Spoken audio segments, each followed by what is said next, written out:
All right, welcome to the Signature System workshop. We're going to be looking at how to plug profit leaks, improve overall sales efficiency, and drive more revenue using the Signature System funnel.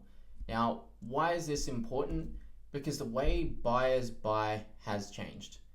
It's not 1980 anymore. Sellers aren't the gatekeepers of information like they used to be. Buyers now have more resources, more access to information than ever before.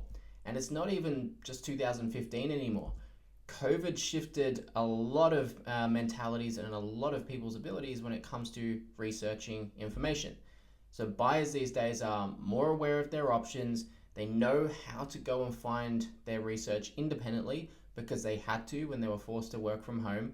They've developed communities of friends and colleagues that they will go to for recommendations rather than going and listening to a salesperson for the recommendation.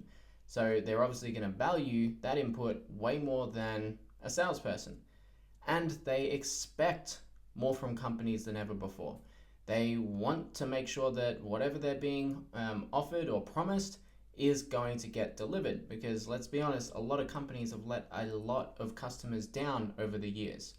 So with this shifting landscape and this shift and trend towards buyer-centric selling journeys or buying journeys, companies need to adapt.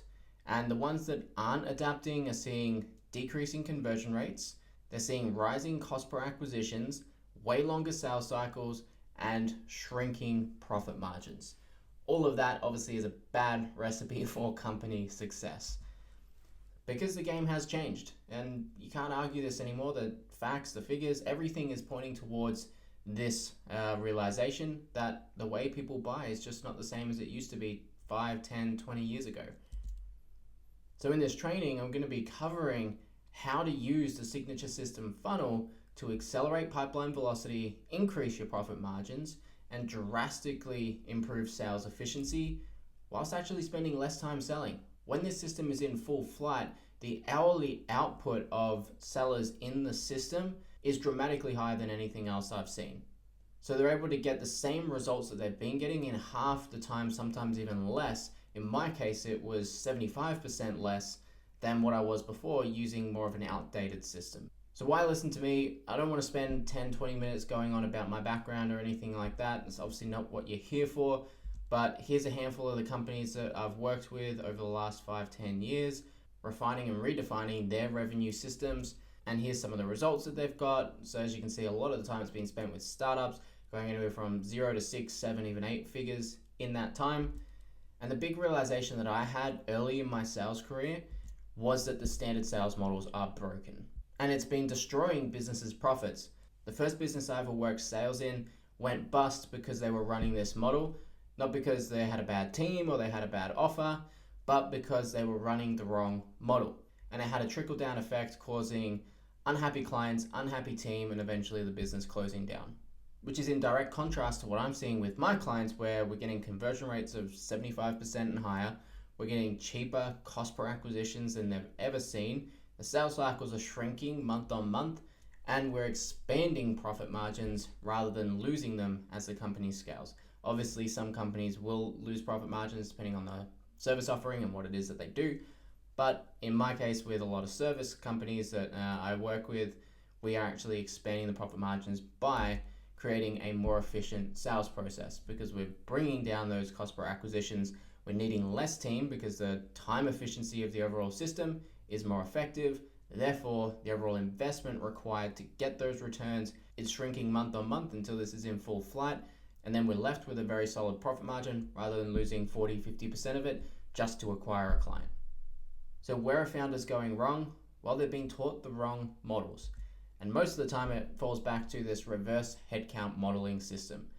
You've probably all seen this formula one way or another, whether it's the X dollars on ads equals X leads equals X calls equals X sales, now sold for X, or just X number of reps equals X number of revenue. If we hire more reps, they'll make more outbound calls, more cold emails, and then we'll make more money. That just doesn't work anymore. One, because of the reasons I've already shared, buyers are more sophisticated than they were, but it's also highly inefficient as well, because you're scaling one of the most unscalable resources on earth, which is time. It's the only resource we don't get more of. The only way to get more time is to hire more people. So by trying to scale through time and increasing the number of reps, just increasing the number of leads, which then need to be serviced by reps, you are trying to scale the worst possible resource that you can for a business. And obviously from a sales perspective, it's hugely inefficient. What we need is the ability to get one rep to produce the same as what previously under this model would take 5 reps. Because by trying to scale this model, we're essentially scaling chaos, right? The salaries and overall expenses to run the system will just increase as the system gets bigger and bigger and bigger. The team efficiency will decrease as you stretch out the overall efficiency of not only the marketing, but the sales department. Obviously, you'll have a core team, for example, with higher skills, and then you'll stretch the skills. You'll have a core group of prospects in your market, and then you'll stretch that to the point where you're now actually spending time and speaking to people that don't even suit your ICP, which I've seen a number of times within companies. Your team churn increases because people get dissatisfied with inefficiencies. Client churn increases because you're forced to bring in the wrong clients to keep feeding this beast, feeding this machine to keep it alive. Your brand equity and goodwill in the market decreases as well because you're now selling people that you can't actually service, and then they're going out and telling their friends, hey, I had a bad experience with this, and that spreads like wildfire. And then your overall desperation increases. As I said, this happened to the first business I did sales in, where they were running the MQL model, X amount of leads, just spending it on getting ebook downloads, and they went through 4 sales teams before eventually having to shut up shop, because every time they scaled out and hired more salespeople and then just increased the marketing budget to try and get more leads in to give to the salespeople, the quality of those leads got really diluted. Then everyone quit and they had to shrink it down.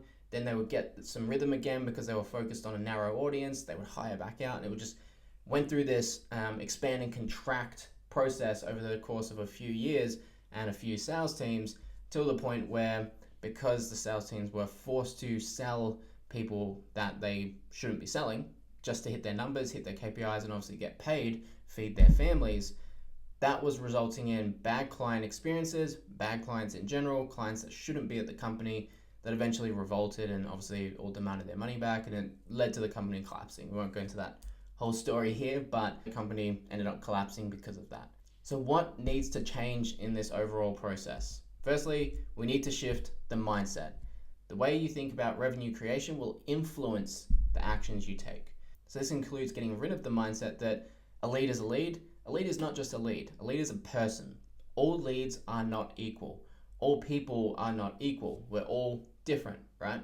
So to bucket leads into the same category together and just say all leads a lead, every contact is a contact, it just doesn't make sense. So all leads are not equal. We need to create buying journeys versus selling processes.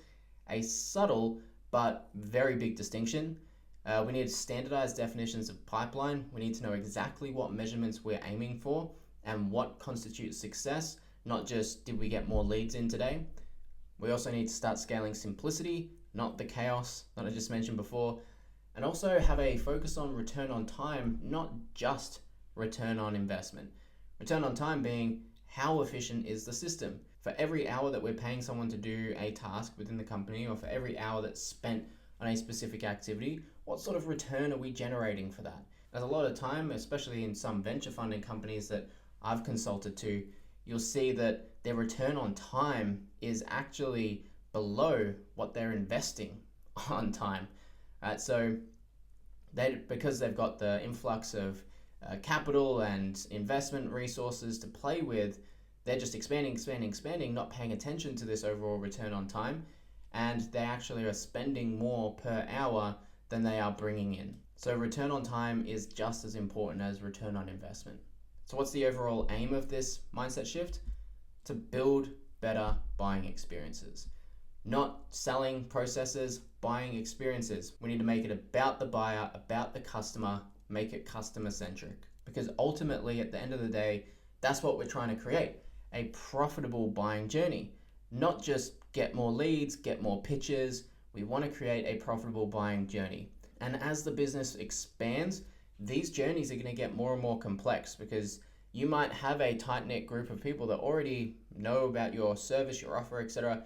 that low-hanging fruit will close pretty quickly because for whatever reason you've built a small level of relationship with them and your offer just matches what they want. But as you stretch that audience out and you get more to the fringes of people that have no idea who you are and you're trying to introduce yourself to them, that buying journey is going to get longer and longer, more complex and more complex. But because a lot of companies build a sales process, a sales system, not a buying journey, they treat this person on the outer rim that's had no contact with your company ever before and has no idea who you are, the exact same as someone that's maybe been following the company for a year or two. They're on completely different journeys at this point, but they get lumped into the same sales process because that's how we do it. And a lot of time this is focused on tricking prospects into the next stage, putting their details into something, then calling them when they don't want to be called, offering them free 30-minute strategy sessions that are just disguised as pitches, even though they say this is not a disguised pitch. We all know it is. Companies doing these maneuvers are slowly getting found out because they're focused on selling, they're not focused on educating and helping the buyer buy. And because of this process, their margins are shrinking further and further away because, again, they're having to scale through time, a very expensive resource. The trust that's being built in the market is shrinking, and they're having to spend more and more money to equate for this loss of market credibility, this loss of goodwill in the market, and they're having to hire more people, spend more money, and the margins are just slowly dwindling away until, in some cases, gone to zero, but most of the time they drop to 10, 20% because they're running this poorly structured buying journey. Because buyers don't buy linearly. As I said, there's some people that are red hot for your sort of offer now. They can't be treated the exact same as someone that doesn't even know they have a problem that you could potentially solve. But if you treat both those buyers exactly the same, then you're going to get vastly different results in terms of the outcomes, not only for those buyers, but even if that fringe person did come through, if they're bought through under false pretenses, which a lot of time companies do, then they're going to complain. It's going to end up with, again, bad company equity in the market. And a lot of these buying journeys are untraceable, and that's the issue with, obviously, digital attribution, which I won't go down that rabbit hole in this call, but we need a mixture of qualitative and quantitative data to understand how an overall buying journey for our particular clients looks. Because if we don't, it results in misaligned incentives where the sales team and the marketing team are pit against each other. Marketing is driven to get more leads, so they just try and get the cheapest leads possible, and sales is driven to get more revenue, and we all know that the cheapest leads doesn't necessarily mean the best leads. So then sales is annoyed at marketing because marketing is just bringing in a bunch of poor quality leads. Marketing's annoyed at sales because sales are complaining about them and they're not closing the leads that they're bringing in, even though it's just contact details. And the incentive structures just go round and round and round, and it's all backwards. That then creates inaccurate forecasting because we're lumping all leads in the same bucket, and ultimately poor decision making because we're trying to optimize for the wrong things. So how do we start creating a better buying experience? Well, first we got to understand what a buying journey might even look like. As again, a lot of the time when I audit companies, they are looking at the wrong metrics. For example, they are looking at last click attribution. So this ad, as a really simple example, is getting credited with all the offer conversions. So all the conversions that are coming through, completely ignoring the rest of the buying journey. Why this can lead to poor decision making is, well, if this ad is, say, ad 1, and this is ad 2, and this is ad 3, again, just for simplicity perspective, what you think is driving all the results is ad 3 over here, but what's actually starting the buying journey is ad 1. This could lead you to turning off ad 1 because on paper it might look like it's not actually driving much results, but then everything else in the account tanks because ad 3 was just the final conversion point for a lot of people going through their buying journey as they made their way around, obviously educating themselves and trying to understand what it is that your business does. So that's why we need to get a more bird's eye macro view of our buying journey because it's complicated. People just don't go from point A to point B. They'll go from point A to point B to point C to point D, etc., all the way through to then eventually converting. And the bigger the offer, the more complicated the offer, the more complex that buying journey is going to be as well. So how do we find out what makes your buyers buy? How can we build a process that's in alignment with that? You ask them. You speak to your buyers, you speak to your ICP, Speak to people that are your perfect avatar and ask them, what information do they want to know? What do they consider before making a buying decision? Who do they speak to? Who do they see as an authority? All of these sort of questions we need to understand to help inform the buying journey that we're creating. And I'll give you guys a checklist or a templated questionnaire that you can take your ICP through at the end of this, or just below this. You can grab that in the templates because you need to understand what it is that they want to consider before they're going to buy. Because if you just think you know what they want and then you build in alignment, again, just building a sales process, trying to get them to buy, versus building a buying journey based on how they want to buy, you're going to get vastly different results. So that's the first thing we need to understand. How do our ICP want to buy? Then we need to research externally as well, looking in groups, forums, looking at reviews to see the sort of problems and pains that our market experiences. And there's a big difference between problems and situations, right? The situation, for example, if we just used weight loss as a very basic example, the situation is they want to lose 10 kilos. But the problem is they can't control their eating habits, they're not sleeping well, and all these other factors that are leading to the situation. If it was a B2B example, the company is not producing the revenue that they want to produce, or they're not generating enough traffic to generate enough sales. That's the situation. The problem is their marketing message is misaligned, their marketing strategy is misaligned, they're not doing any marketing. All of these are problems that they have that are resulting in the situation. So we need to understand that difference, and then we find that information by going and searching in the forums, the groups, reviews, etc., to understand how they are communicating these problems, how they are thinking about them, so that we can build that into our messaging, into our process. Once we've collected all that information, now we can actually start to build the buying journey.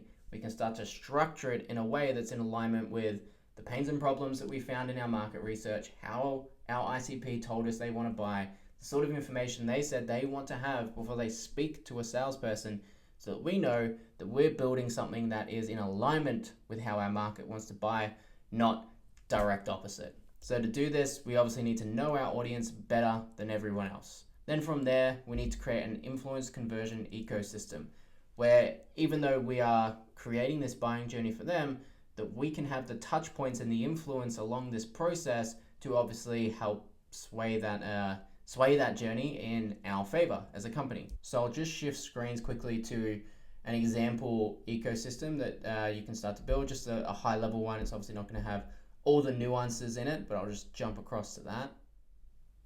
So here's an example buying journey framework. Now this is just a top level. There's a lot of nuances if you drill into obviously each section of this with different follow-up sequences, different processes and SOPs in each step. But this is just to give a macro bird's eye view of a skeleton-based framework. So on the left, we have the demand engine. So we need a way to create demand for what it is that we have by ideally educating our audience and helping them think the way that we think and understand who it is that we actually help, how it is that we help. And we can do that through maybe using a pillar event once a week that we then splice up and distribute through organic and paid content. That would then roll into a hero offer to capture the demand. Why I like to use what I call a hero offer is because it creates a singular focal point for demand that is being created to be focused into. So in this case, for example, on this one, we've got a workshop, which is exactly what you guys are in now, right? Wherever you've come from, whatever journey you've been on to land yourself on this particular training, some sort of demand is being created to get you here. Then I've introduced this workshop to help you understand a little bit more about how I think and hopefully provide some value as well, some actionable things that you can take away that will help your revenue engines, but at the same time, get you familiar with the way that I think, the way that I operate, the way that I conduct business, so that if we ever did end up on a sales-based conversation together, you're already aware of exactly how I think and the way that we operate, so there's no misalignment in values when we get to this end of the process. Whereas what generally happens with a lot of companies is they're trying to force as many people into this end of the process as possible without all of this stuff in between. and it results in clients with misaligned values, time being wasted, and just overall an expensive exercise for the company that, again, shrinks away profits. So once we've captured that demand with the hero offer, and the workshop's not the only option, it's just the option I'm showing here, we then look at converting that demand potentially through an application form. So for example, below you'll find templates. That'll take you to another page that will have an option to put an application in to work with us, which will then take you through to a transition bridge that will give you a more detailed understanding of exactly how we help clients, so that by the time we actually have a physical conversation, you are well aware of how we operate, how we think, how we help clients, so that if for whatever reason it didn't resonate or you felt like it wasn't for you, you can disqualify yourself at this point so that it doesn't waste anyone's time by getting onto a call that's unnecessary. But if you can see the value and see the opportunity that, hey, maybe there is a right fit here, let's have a conversation. We can go through an audit to see that, yeah, okay, well, there might be some good alignment here, or we can make sure that there definitely is and that we can actually help, so that then when we go away and develop a custom tailored solution, we know that based on the process that you've gone through, you know how we think, our values are in alignment, we've audited to say that, yeah, we can definitely help. Now the custom solution and the time we invest into developing that is going to be well spent. And if for whatever reason it's not, I always like to use consolation offers, as I believe for any time investment, we should always try and give some value as well. So if a prospect has come through this whole journey, we've AOK'd it and said, yeah, we can help, gets to here, and they don't decide to do business with us for whatever reason, we still provide some sort of value to help them on their journey regardless. So this is an overall framework of an influence conversion process. So on the left, we have the demand engine that's driving the demand for the company, driving the interest, and driving obviously the lead flow. Over on the right, we then have the sales mechanism that is qualifying and disqualifying prospects all the way through to be highly time efficient. And that's why we see conversion rates at 75, 85, even 90+%, because we're speaking to the right people. And then rather than trying to scale out a sales team, we get this engine working first, max out the amount of pitches that one person can handle here. And then once we've maxed that out, we split it up and bring a new person in, because we know that we're bringing that salesperson in to help facilitate the demand that is already being created by the company, not bringing that salesperson in to just throw a bunch of people in front of that have no idea who we are or what we're about, making false promises, etc. So hopefully that gives you a bit of an idea of how that framework might look and might work. Now I'll just jump back to the slideshow. So next, after we've built the ecosystem, we need to optimize for qualified pipeline, not just optimize for the amount of leads. So the traditional data standards that you will see across a lot of companies look something like this. You'll have MQLs, so just leads generated by marketing. A lot of the time that's just through, say, an ebook funnel that's being pumped out and people are downloading that, and they are coming through as an MQL. A sales qualified lead is then someone that's had some sort of conversation with sales or made some sort of sales action, and then a sales qualified opportunity, someone who's made it through to a pitch. And it sort of works like a conveyor belt of marketing hands it over to SDRs, who hands it over to AEs, who then tries to sell. And as we've spoken about before, because buyers don't buy linearly, trying to create a linear process that moves buyers through regardless of obviously their position in their buying journey is not only going to be counterintuitive for the buyer, but very costly for the company. Because generally speaking, the assumption then becomes that if we just get more leads, we'll make more sales. If we get more MQLs, that'll mean more people will pop through as SQLs, and then more SQLs will pop through, we'll get more pitches, and then more sales, because they work on this conveyor belt mindset. But for anyone that's been in a company that's tried to scale this model, as I said, the first company I was in tried to scale this model, and that company went out of business. It just doesn't work efficiently. Because the quality of the audience dilutes as you go wider and wider and wider. So the quality of that MQL gets more and more diluted and decreases as you stretch. But then you're hiring more salespeople at the same time to handle that additional lead flow. So not only are you getting lower and lower quality leads because you're trying to stretch the system to its maximum capacity, but you're spending more money on salaries and wages and commissions to bring salespeople in that don't have enough demand flow to actually facilitate their job. So then the system starts to degrade.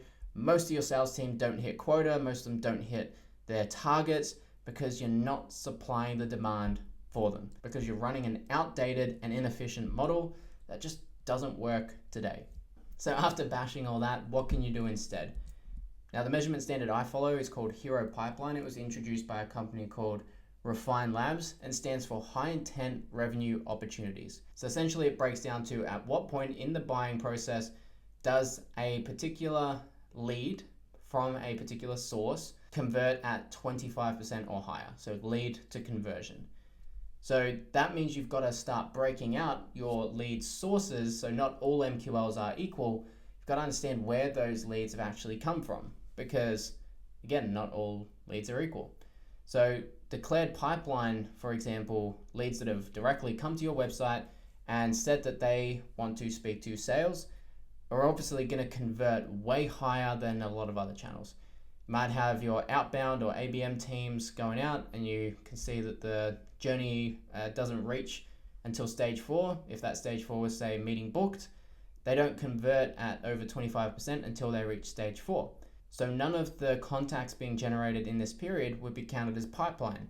Even if there's 1,000 people in here, it's not until they reach this part of the process that they get counted as actual pipeline. Whereas the declared pipe, website form submissions, people are saying they want to speak to sales, at stage 2 starts to convert higher than 25%. So as soon as someone hits stage 2 from this particular source, they will get counted as pipeline, and so on and so forth. Obviously, all these numbers are just made up just to illustrate the point, but you'll have your different pipeline sources, your different conversion sources. So whether that's lead gen, someone that's just downloading ebooks or something like that, they haven't shown any interest to buy, people that are events, just putting their name in for interest, partnerships you've created, any outbound you're doing, and obviously captured intent from the website, they're all going to have different conversion rates at different stages. So what we want to do is standardize the hero pipeline of each of these stages so that we're clear that, okay, when we're forecasting, what's the actual numbers we're going to hit and what's realistic. Because if you were just, for example, optimizing for MQLs and how can we get more leads, that would then lead you to the thought process of, well, let's just get cheaper leads so that we can get more of them in, which hopefully will result in more revenue, which is what a lot of companies do. And as a result, a lot of their investment goes into lead gen. They spend a lot of money trying to get a lot of cheap leads, even though they convert the worst. And not only do they convert the worst, but this whole process to get someone to stage 5 consumes a lot of time. So you're trying to scale again through time. So you've got to hire a heap of people to get these leads through to stage 5 to then convert. Versus this, which requires minimal people. You don't even need people. You can have a form to a booking link, which then once they reach that booking link, they convert way higher. But rather than spend all the money here, which logically makes more sense if you measure it by hero pipeline, a lot of marketing teams, a lot of marketing departments spend all their money here because it helps them hit their KPI or their quota of being the amount of leads that they generate, which doesn't result in more revenue, just adds more contacts to the database and costs the company more money versus actually growing revenue. So by dissecting the funnel in this way and standardizing it by hero pipeline, you're able to create more profitable buying journeys for the business and be way more time and financially efficient for the sales engine of the business. So I've already covered a lot of this slide already, but the previous way, obviously, as we discussed, driving MQLs as the primary metric, that just leads to more and more degradation of the efficiency of the system as it scales, and as you stretch it more, those cracks get wider and wider, versus optimizing for hero pipeline, where you're actually driving qualified pipeline, qualified potential buyers into your sales team, which will scale obviously much higher, much more efficiently. So the metrics from there that we want to look at, we're looking at pipeline velocity, lead to opportunity conversions, lead to win rate, the overall win rate of what we're getting across the board, the marketing and ad cost to acquire a customer,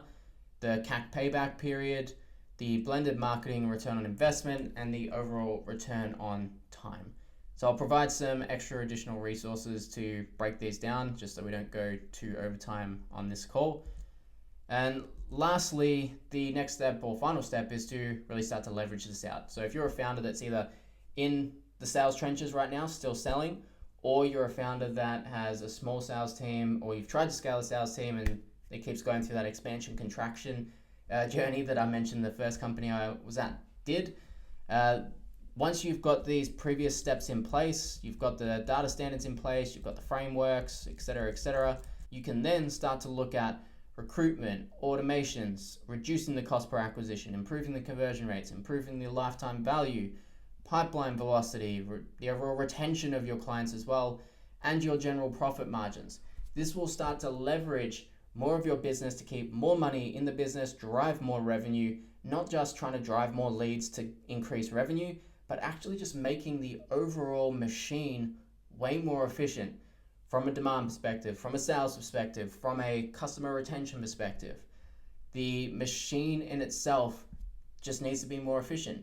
Once you can tick these boxes and start to pull these levers, you will not only make more revenue, but you will keep more profits in the business and in your pockets. So as a disclaimer, you do need to have proof of concept to make this work. If you don't even know that you can deliver the sort of service that you are offering, obviously it's going to be very hard to create a process like this. So you need to have proof of concept.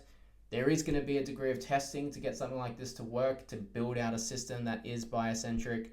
So it will cost some money to get it right. But once firing, I promise conversion rates will skyrocket, sales cycles will shrink, revenue will skyrocket, profits will explode, whatever other acronym or fancy word I want to throw on there.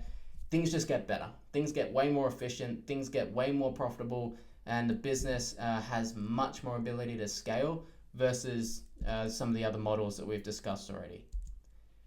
So if you'd like some templates to do this yourself, as I said throughout this video, below you can grab some templates based around the systems that we've spoken about, and we'll just shoot them across in an email. And on the next page after that, if you want to speak to us, obviously, as I said, there's going to be an application form there where you can submit some interest. We'll have a quick discussion and audit to go through and see if we actually can help. If after the transition bridge you still feel that we possibly can, then we can have an actual discussion about a proper solution. But if you just want the templates, just go below and grab them. We'll shoot them across to your email. And then if you want to get an extra bonus, you can drop your number in there as well. Those templates will include the ICP questionnaire, a market research guide, a revenue performance tracker, the operating and data model guides that we've spoken about, and a breakdown of the signature system funnel, the skeleton that we went through before. So that's the end of this training. Again, hopefully this has maybe shifted some mindsets and perspectives about how companies should be driving revenue today and what's going to be not only best for the company, but best for the buyer as well. Again, if this has resonated, grab the templates below, go to the next page. If you want to have a chat with us further, put an application, show some interest, and we'll pick things up from there. Otherwise, go out, build a better buying experience for not only your company, but your customers as well.